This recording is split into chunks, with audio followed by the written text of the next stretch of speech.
Hey everyone, Matt Schmidt here. I wanted to hop on here and just share a few tips about creating a healing space. This is one of the questions that I get asked quite a bit, and there's really no set guidelines of how to do this. Don't overthink this. Okay, this can be really simple. This can be really easy. What you're doing is actually creating this space and not being so hung up on the physical details. So obviously you're going to want to have something simple, a comfortable place, and an area that's free of distractions. You don't want to have junk piled up everywhere. But really at the end of the day, it doesn't matter that much as far as the physical space. I've actually worked with people while they're sitting on the toilet in the bathroom and done full sessions that way. Yes, I have. He had no other room in the house, so that's where we worked. Okay, so it's not so much about the physical space, probably not the most ideal situation, but still worked. The person still got what they needed to from it. So it's more about in creating this intentional space than it is so much the physical space. But if you do have these options, an area free of distractions, an area that's comfortable, an area that's simple, a place where a person can feel relaxed, where they can let their guard down, where they can feel comfortable, at ease, because you're gonna have less resistance. People are going to be able to get more out of it because they feel comfortable. All right, so like I said, it's this intentional energy that we put into this. Some people call this creating a container. Some people call this creating sacred space. For me, it's just this healing space. No one showed me how to do this. I got little bits and pieces from everyone. But basically, what I do is putting this energy into the space.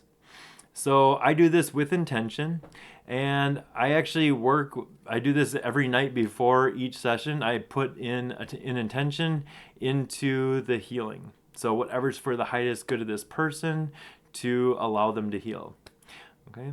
And this accumulation of energy, this accumulation of even this love energy, people, when they come to my space, they can feel it. They feel comfortable. You can see their body position change, even just being in there.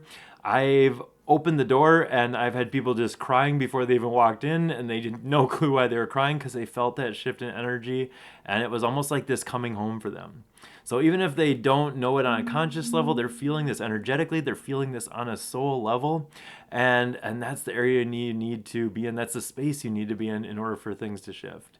And sometimes I won't even say anything, we won't even be doing anything, and that stuff is already moving, it's already shifting, and it's already stacking the deck in your favor to have an effective healing for that person and have the person get the most out of it. All right. Also, by maintaining your space, there's almost like this accumulation of energy. In my healing space, I've had hundreds and hundreds of people in the same space, and that combined intention, that combined healing energy. When I even myself, even though it's my own space, when I walk in, I know it's like game on. Like that's I can feel the shift in energy, and it's pretty amazing. Okay. So maintaining this space is also important. Because of all the stuff you're working through with people, it's important to maintain the energy of that space. And I'll show you two easy ways to do this. One of the ways that I clear the energy in the physical space is by using a smudge. So I just take a sage and clear out the energy.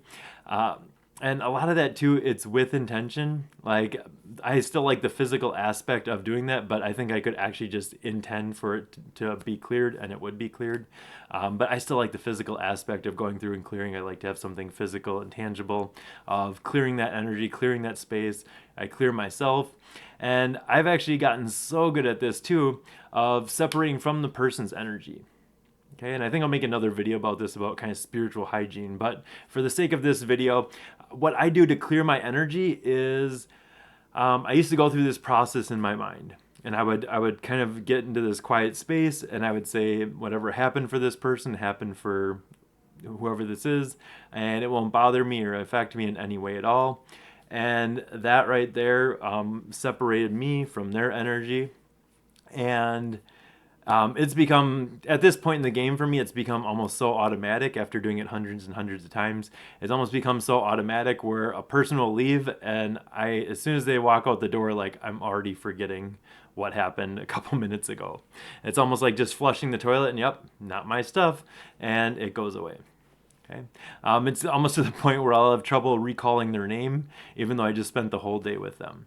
Okay? And that's what I have to do for me. That's what I have to do for my space to kind of maintain that energy. If I wanted to recall it, I probably could, but just on the surface, it's already leaving. Okay, so separating that energy. A little bit of a note about protection, because people ask me about this. What do you use for protection? And I kind of see protection as coming from this place of fear.